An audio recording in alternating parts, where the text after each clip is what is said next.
Bonjour et bienvenue dans votre chaîne L'univers de SVT au Maroc. Pour les élèves de la première année de collège, le 5e chapitre, la classification des êtres vivants et les équilibres naturels. إذا بالنسبة لتلاميذ السنة الأولى إعدادي الفصل الخامس تصنيف الكائنات الحية والتوازنات الطبيعية. Alors, comme toujours, on commence par « Je me rappelle » des prérequis liés à ce chapitre. Alors, dans le document 1, on a quelques animaux vertébrés. إذا في الوثيقة الأولى مجموعة من الكائنات أو من الحيوانات اللي حيوانات فقارية. Le deuxième document, la forêt. Alors, la forêt et ses quelques habitants. إذا هنا الغابة وسكان هاد الغابة اللي هما عبارة عن كائنات حية. إذا الكائنات الحية اللي كنشوفو هنايا حيوانية ونباتية. Très bien, je passe à la deuxième partie, je m'interroge. Alors, le premier document, la photographie d'un lapin accompagnée de son squelette. كما كنلاحظوا هنايا الأرنب. إذا هنايا الهيكل العظمي للأرنب. Deuxième document, un serpent et son squelette. إذا هنايا الثعبان. في الوثيقة الثالثة quelques animaux invertébrés, vers de terre, cloporte, criquet et escargot. في الجزء الثاني أو الوثيقة الثالثة عندنا مجموعة من الكائنات الحية اللي هي لا فقارية. Ce sont des invertébrés. Alors كما كنلاحظوا هنايا أول معيار اعتمدوا عليه العلماء باش نصنفوا الحيوانات هو وجود أو غياب العمود الفقري، وبالتالي قدرنا باش نصنفوا مملكة الحيوانات جوج نتاع المجموعات اللي هي حيوانات فقارية. Ce sont des animaux vertébrés وحيوانات لا فقارية اللي هما des animaux invertébrés. Très bien. Après, on a ici un autre document qui représente le document 4. Alors, on voit ici, document 4, plantes à fleurs et plantes sans fleurs. إذا كما قدروا العلماء أنهم يصنفوا الحيوانات، قلنا المجموعتين كبيرتين اللي هما فقاريات ولا فقاريات les animaux vertébrés et invertébrés. قدروا أيضا أنهم يصنفوا النباتات المجموعتين كبيرتين اللي هما les plantes à fleurs et les plantes sans fleurs اللي هما النباتات الزهرية والنباتات اللازهرية. Très bien. Alors, le document 5, l'incendie et le déboisement sont parmi les facteurs du déséquilibre du milieu naturel. Alors ici, on a un incendie qui, en se propageant, cause des dégâts importants au niveau de la forêt, du sol et de la biodiversité. إذا هنا غادي نشوفوا الحرائق وغادي نشوفوا الجزء الثاني من هذا الدرس اللي هي التوازنات الطبيعية. نشوفوا هاد الظاهرة اللي هي ظاهرة الحرائق بطبيعة الحال اللي كتسبب لنا واحد الخلل في التوازن الطبيعي للأوساط الطبيعية. La même chose, la déforestation entraîne une réduction de la couverture végétale et une augmentation de ruissellement de l'eau le long des pentes et donc une érosion intense du sol. إذا قطع الأشجار غادي يساهم بطبيعة الحال قلنا في انجراف التربة، وبالتالي فغادي هذا الانجراف غادي يأثر على الطبقة اللي هي طبقة التربة. Alors, les questions à résoudre. إذا في هذا الدرس غادي نحاولوا نجاوب على الأسئلة التالية. Alors, parmi les composants de l'environnement, on distingue une diversité d'animaux et de végétaux qui vivent dans des milieux différents. Malgré cette diversité, certains êtres vivants ont en commun des caractères qui permettent de les classifier. Cette classification facilite leur identification. إذا هنا شفنا بأن الأوساط الطبيعية كتميز مجموعة من الكائنات الحية. هذه الكائنات الحية بطبيعة الحال ممكن أننا نصنفوها، ولذلك باش يتحكموا في هذه الكائنات الحية اعتمد العلماء على مفتاح يقدروا يصنفوا به هذه الكائنات الحية وفق واحد الخصائص اللي كتكون مشتركة. إذا les questions à résoudre: comment classifier les êtres vivants؟ كيفاش غادي نقدروا نصنفوا الكائنات الحية؟ comment préserver l'équilibre des milieux naturels؟ كيفاش نحافظوا على التوازن الطبيعي للأوساط الطبيعية؟ Alors, on commence par la première séquence. Séquence 1, la classification des végétaux. ونبداو من المقطع الأول وهو تصنيف النباتات. Alors, je pose le problème. Parmi les êtres vivants, on distingue les végétaux. Ils sont regroupés selon des critères bien déterminés. إذا من بين الكائنات الحية غادي نجبروا بطبيعة الحال النباتات.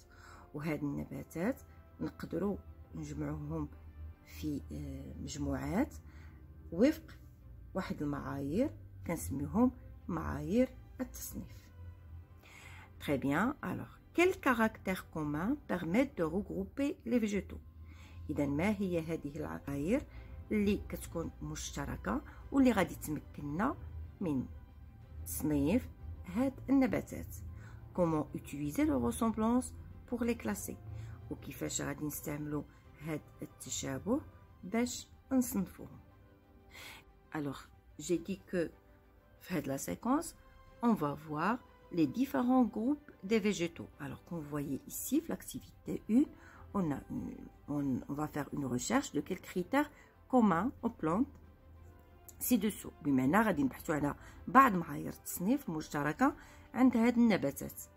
وبالتالي بملاحظتنا لهاد المجموعة من الصور غادي نقدروا نصنفوا هاد النباتات ل8 مجموعات. إذا اللي خصنا نعرفوا في هاد لابارتي نتاع لا لوسون هو اننا خصنا نعرفوا كيفاش نصنفوا اي نوع من انواع هاد النباتات. ودائما ملي كنبغيو نديروا التصنيف نتاع اي نوع من النباتات لابد اننا نحطوا جميع الخصائص نتاع هاد النبات. نعطيكم واحد المثال بسيط واعتمدوه باش تصنفوا اي نبات، وغادي نديروا نفس الشيء بالنسبه ايضا للحيوانات. Alors, je prends l'exemple 1. Le document 1 représente laurier rose. بالعربية كنسميوها الدفلة. Avec, alors, parmi les critères de le laurier rose, alors avec des fleurs et graines dans un fruit, avec racines, tiges et feuilles. Et donc, les critères de classification de cette plante. Alors, بطبيعة الحال غادي نستعملوا ce qu'on appelle la clé de détermination des végétaux. Alors, je commence par ici, règne végétal. Alors, le laurier rose appartient au règne végétal. Donc, c'est un végétal. Il est pluricellulaire. C'est une plante à fleurs. Donc, je passe à plante à fleurs. Alors, est-ce que cette plante à fleurs possède des graines protégées dans le fruit ou bien sans protection des graines? Bien sûr, c'est avec protection des graines. Et je passe, et c'est un angiosperme. Très bien, alors je passe au deuxième document. Et voilà le document 2. Donc le document 2 représente le pin. Les Nabat Asanoba. Alors c'est une plante avec fleurs et graines non enfermées dans des fruits. Ça veut dire هنايا غادي نلقاو les graines ما غاديش نلقاوهم داخل الثمرة، يكونوا خارج الثمرة. Écailles portant 2 graines avec racines, tiges et feuilles. Très bien. Alors, comme nous connaissons les pommes de pin, alors je vais bien sûr chercher la classification de ce fruit en utilisant bien sûr les critères de classification. Alors, comme toujours, je commence par règne végétal. Lui, il appartient au règne végétal. Donc, c'est un végétal. Pluricellulaire, oui. Avec fleurs, oui. C'est une plante à fleurs. Mais les fleurs ne sont pas protégées dans un fruit. Donc, alors, sans protection des graines. Donc, je classe le pin parmi les gymnospermes. Très bien. Alors, je passe au troisième exemple. Polypodes. Alors, les polypodes, ce sont des fougères ayant des racines, tiges et feuilles, mais sans fleurs et sans graines. Donc, ce sont des plantes sans fleurs. Alors, je passe toujours à la clé de détermination. Alors, je commence par règne végétal, pluricellulaire, mais, bien sûr, sans fleurs. Donc, je passe ici. Donc, c'est une plante sans fleurs. Donc, ce sont des plantes sans fleurs. Alors, avec tiges feuillées, donc, ici, avec racines, et ce sont les fougères. Alors, je passe à l'exemple des mousses. Les mousses avec tiges et feuilles, mais sans racines.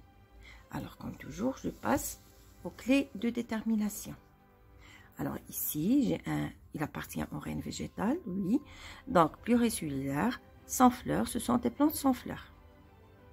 Après, je passe avec tiges feuillées, mais sans racines. Donc, ce sont les mousses. Alors après, l'exemple suivant, c'est l'ulve. Alors l'ulve, c'est un algue sans racines, ni tiges, ni feuilles. Mais bien sûr, chlorophyllien. Très bien, alors la même chose. Donc, règne végétal, pluricellulaire, sans fleurs, c'est une plante sans fleurs. Après, sans tiges feuillées, avec chlorophylle, donc ce sont les algues. Il me reste par exemple l'exemple suivant. Alors ici, j'ai le document 6. Les champignons n'ont ni racines, ni feuilles, ni fleurs. Ils ne possèdent pas de chlorophylle. Alors les champignons, ما عندهم لا جذور ولا أوراق ولا أزهار. وبطبيعة الحال ما فيهمش مادة اليخطور. Alors, je vais les classer comme toujours. Je commence par règne végétal, pluricellulaire, sans fleurs, plante sans fleurs, sans tiges feuillées et sans chlorophylle. Donc, ce sont des champignons. Le dernier exemple c'est le glène. Alors, le glène, les euglénes, sont des algues unicellulaires, chlorophylliens, d'eau douce. Donc, pour les classer, alors, j'utilise règne végétal. C'est un constitué par une seule cellule, c'est un végétal unicellulaire. Et bien sûr, on a l'exemple des euglénes. Alors, ce qu'il faut retenir, c'est que les 8 groupes des végétaux sont les algues unicellulaires, les algues pluricellulaires, les champignons, les lichens, les mousses, les fougères, les gymnospermes et les angiospermes. Et bien sûr, هاد الطريقة اللي عطيتكم باش ديروا لا كلاسيفيكاسيون اعتمدوها دائما. كتاخذوا اسم النبات او الحيوان، غادي تقلبوا على لي كريتير دو كلاسيفيكاسيون اللي هما مجموعة من الصفات، وعلى اساس هاد الصفات اللي عندكم غادي تقدروا تصنفوا اي كائن حي باعتمادكم على سكون ابل لا كلي دو ديترميناسيون اللي هي مفتاح تسمية النباتات او الحيوانات. Alors, ce qu'il faut retenir aussi, les définitions suivantes. Alors, classification, c'est un regroupement des êtres vivants selon des critères précis. Critères de classification, caractère que possèdent les êtres vivants et qui peut être utilisé pour les regrouper. Alors, on a la séance d'Yali. Merci pour votre attention et à la séance prochaine.